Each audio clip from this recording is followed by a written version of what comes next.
Oke, halo, selamat siang. Kami dari tim Bentang Jawa ingin menjawab pertanyaan dan menjelaskan beberapa hal tentang Bentang Jawa. Anyway, di sini kita ada Riva dan ada Masca yang sudah menjalani rute Bentang Jawa. Jadi kita akan coba-coba tanya sama mereka tentang rute-rute ini dan event ini seperti apa sebenarnya. Oke, mungkin yang pertama bisa tolong dijelaskan Bentang Jawa itu apa sih sebenarnya? Masa jelasin, Masa. Bentang Jawa itu apa? Bentang Jawa, ini ngomongin dari apa? Dari ide awal kali ya? Boleh. Ide awal sebenarnya ini idenya bisa dibilang ide salah satu teman kita, si Rihan, yang memang udah lama pengen bikin ride yang membelah Pulau Jawa. Jadi di awalnya sebenarnya mungkin belah Jawa gitu, tapi pas akhir rute udah jadi, lalu setelah kita jalanin kayaknya lebih cocok dibilang Bentang Jawa. Ini ada azan. Ini nggak apa-apa. Ini sebenarnya balapan bukan sih? Oke. Ya. Kalau konsep mungkin Riva. Kalau sekarang ini yang ya kita udah teman-teman juga mungkin udah pada tahu, udah ada IG-nya ya, Bentang Jawa. Kita set ini sebagai balapan atau race. Ya. Tapi ya mungkin agak berbeda dengan konsep balapan yang apalagi khususnya untuk olahraga sepeda gitu ya, yang lainnya. Apalagi dan untuk di Indonesia kayaknya kita kan belum pernah ada. Jadi ya tetap akan ada yang menang, tapi ya nggak akan ada yang kalah. Jadi karena akan ada yang finish pertama, finish kedua. Ya, nanti mungkin kita jelasin lebih detail lagi. Nah, di race guide-nya sendiri sebenarnya Bentang Jawa ini event yang dibilangnya unsupported atau mandiri, balapan mandiri atau balapan unsupported. Ya. Ini maksudnya apa sih sebenarnya? Nah, kalau unsupported ini juga mungkin konsep yang dibilang baru juga enggak, karena udah ada sebenarnya kayak event yang mengadakan dengan konsep unsupported ini. Jadi unsupported ini artinya ya kita sepedaan aja, selayaknya kita sepedaan mau dari poin A ke poin B. Oke, makasih Mas. Oke, kita mau sepedaan dari poin A ke poin B.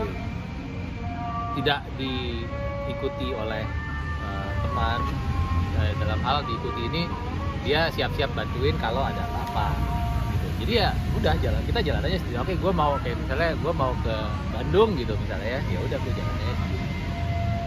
Intinya ya kita mesti siap kalau di jalan misalnya ada apa ya, kita harus siap, kita harus bawa perlengkapan sendiri, jadi apapun kendala yang kita hadapi di jalan itu bisa kita tangani sendiri.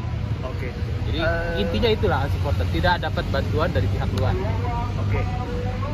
Nah, tidak dapat bantuan dari pihak luar ini kan sebenarnya agak-agak sedikit rancu kali ya.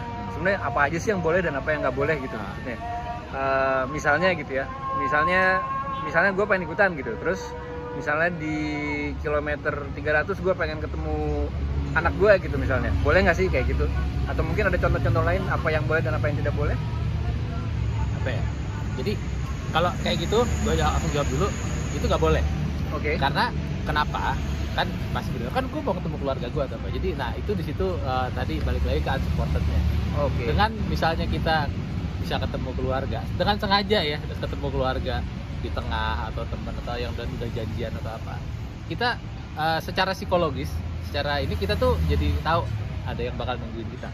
Oke. Di tengah-tengah jalan. Jadi dan tidak setara dengan peserta lain ya.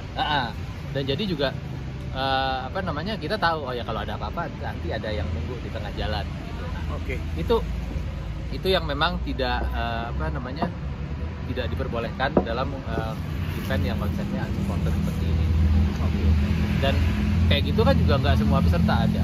Ya. Jadi intinya unsupported ini kayak misalnya mungkin nanti akan ada yang nanya juga, kalau gue mau ke bengkel sepeda gimana? Di tengah-tengah kilometer 300 atau berapa, kalau memang di tengah kota dan ada, ya boleh, nggak apa-apa. Bengkel sepeda itu ada di situ, dia buka kan kayak usaha. Dia bengkel buka, ada jam buka untuk umum lah ya. Untuk umum. Siapapun bisa ke situ. Semua peserta lain pun punya akses yang sama selama dia tak sampai di situ dan bengkelnya masih buka. Itu boleh, nggak apa-apa. Oke. Jadi Tapi nggak ya akan jadi nggak boleh kalau lu udah booking bengkelnya. Oke. Lu tungguin gue ya sampai gue lewat situ jam berapapun. Nah itu nggak boleh.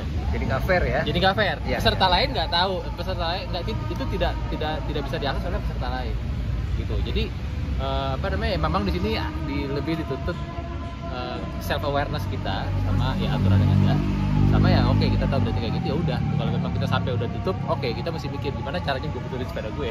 Oke. Gitu konsep. Jadi pesepeda pun harus, yang ikutan pun harus ngerti sepeda banget ya.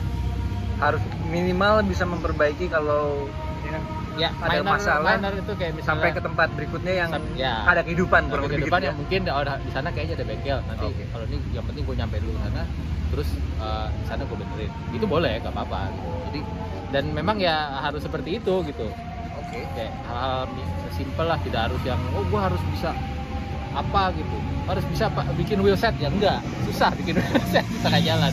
Tapi ya harus bisa ganti ban kalau kempes misalnya, atau ngecek bannya kempes tuh kenapa terus ganti. Bisa kayak gitu-gitulah. Kita punya pengalaman kemarin pas setelah Pacitan itu, Riva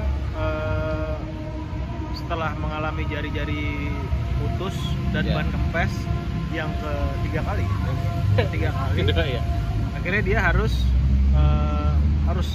evak, artinya evak nyewa mobil. Oke. Seandainya nanti kejadian itu di race, boleh nggak kayak gitu? Boleh. Tapi setelah sepeda dibenerin, baliknya itu balik ke titik pada saat dia trouble. Ya. Oke. Bukan misalnya bengkelnya let's say 3 km di depan. Nah, setelah sepedanya bener, peserta harus balik lagi ke titik dia trouble, Ya. baru melanjutkan lagi ya. Jadi itu yang untuk mempertahankan fairness untuk semuanya gitu. Jadi kayak rusak kayak gitu nggak apa-apa dia evak ke bengkel terdekat, atau misalnya ke tempat manapun yang bisa membetulkan itu, yang juga tersedia untuk umum gitu. Dan balik lagi ke titik di mana ada makanan. Ada titik di mana kita di evak. Kayak misalnya kemarin gue tuh kurang lebih di rute yang di hari itu gue di kilometer 90 tuh. Ya. Di hari itu ya, rute hari itu kilometer 90 bisa. Terus habis itu gue di evak kebetulan jauh kan ke Blitar misalnya ya. Terus kalau misalnya di situ dibetulin gitu, kalau misalnya ini dalam eventnya race itu gue harus balik lagi ke gue di evak itu just berapa puluh kilo. Baliknya bisa goes, bisa nyewa mobil, bebas. Terserah. Oke. Terserah. Tapi pokoknya balik lagi ke posisi awal sebelum di evak ya. Balik lagi ya. Oke.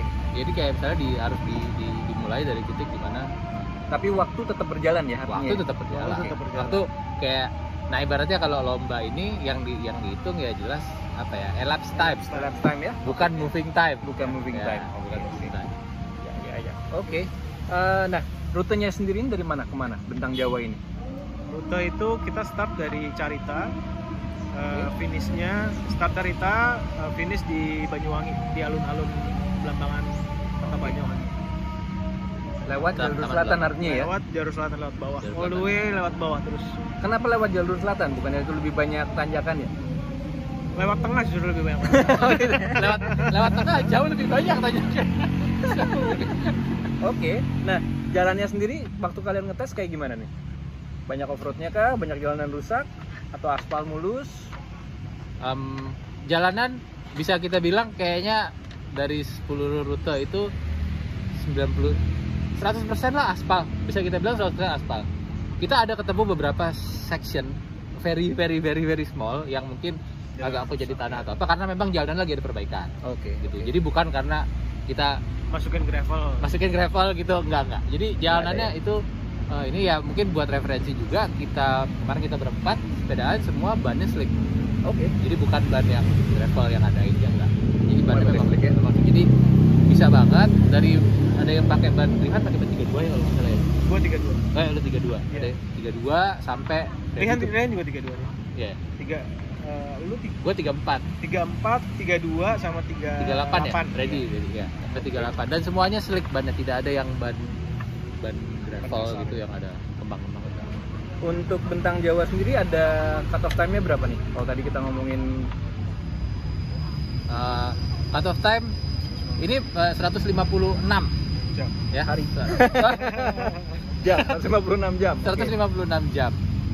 itu ya kurang lebih 6,5 hari gitu. Jadi kalau ditanya cut off time-nya ketat atau enggak, bisa jadi relatif ya, kadang-kadang tergantung orang yang ya mungkin karena kita udah pernah melewati rutenya, jadi kayaknya oke, ini kayaknya cukup oke lah gitu, cukup lenient lah gitu, jadi banyak spare-nya gitu. Ada yang bilang juga wah kayaknya ketat banget ya 6,5 hari ya, makanya tergantung beda-beda. Ini startnya artinya bareng-bareng semua ya? Ya, startnya bareng-bareng semua, jadi waktunya dimulai dari situ ya? Betul. Oke. Waktu dimulai dari situ. Oke. Terus ada checkpoint selama rute nanti supaya ini kali ya, supaya nggak ada yang tiba-tiba apa ya? Bro, sampai ke depan tiba-tiba. Checkpoint ada 2 ya Mas ya? Ya, kita checkpoint rencana ada 2. Itu sebutin nggak ya? Sebutin aja ya. Iya nggak apa-apa. Jadi ini masih tentatif juga kayak lokasi checkpointnya atau di kilometer tentatif berapa? Di Ranca Buaya itu di kilometer 400 something lah. Nanti pasti ya kalau udah daftar pasti ada lebih detailnya. Oke. Ranca Buaya, lalu checkpoint kedua itu di kota Blitar. Blitar atau Jember sih? Blitar. Benar ya? Blitar. Ya. Oke. Di kota Jadi, Blitar. Mungkin nanti ada pertanyaan selanjutnya adalah kalau peserta yang nggak lolos checkpoint gimana gitu. Mungkin Viva bisa jawab. Ya. Jadi kalau misalnya dia nggak lolos checkpoint, nanti kalau nanti kalian udah pada daftar gitu ya, nanti akan ada penjelasan lebih detailnya terkait kayak rules and regulationnya gimana kalau kita nggak masuk checkpoint atau nggak lewat cut off time di tiap checkpoint. Jadi akan ada 2 kategori di lomba ini. General kategori sama yang kalau nanti yang tadi Mas bilang dia sudah misalnya checkpoint 1 nih ya, ini asumsi aja, mungkin cut off time-nya let's say misalnya 40 jam misalnya ya, atau misalnya 40 jam atau berapa gitu, tapi dia masuk ke situ lewat dari cut off time di 45 jam gitu baru masuk di situ.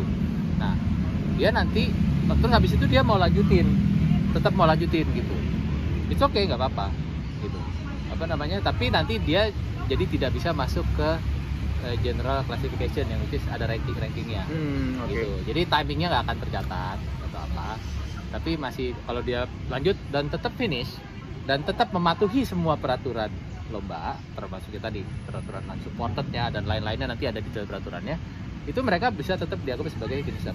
Oke, dia finish rutenya walaupun lebih dari cut off time gitu. Even itu cut off time yang di akhir atau cut off time yang di tengah. Jadi bisa jadi mungkin dia karena ada lewat di cut off time yang tengah, tapi sebenarnya karena udah lewat berarti harusnya dia udah out dari race, tapi dia udah gak akan bisa masuk ke klasifikasi lagi.